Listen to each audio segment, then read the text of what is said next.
రాజరాజస్వామి సన్నిధిలో ఉన్నటువంటి వేములవాడ బస్ డిపోకు 20 బస్సులు కావాలని చెప్పిన ఒక ప్రతిపాదన ఉంది.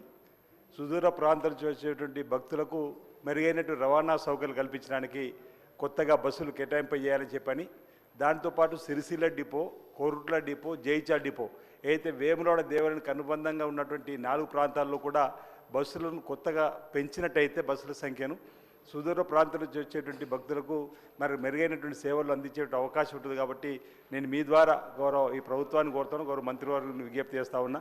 వారు ఈ బస్సుల సంఖ్యను పెంచవలసిందిగా ఈ సందర్భంగా కోరుతూ, వేములవాడ నుంచి కోరుట్లకు, కోరుట్ల నుంచి వేములవాడకు రాత్రి బస్సు 7:40 ఆఖరి బస్సు ఉండడం వల్ల అనేక మందికి ఇబ్బందికరమైన వాతావరణం ప్రజలకు ఉందని అంటారు. కాబట్టి అది 8:30 వేములవాడ నుంచి కోట్లకు, కోట్ల నుంచి కూడా 8:30 వేములవాడకి వచ్చే బస్సులు సౌకర్యం పెంచాలని చెప్పని ఒకటి.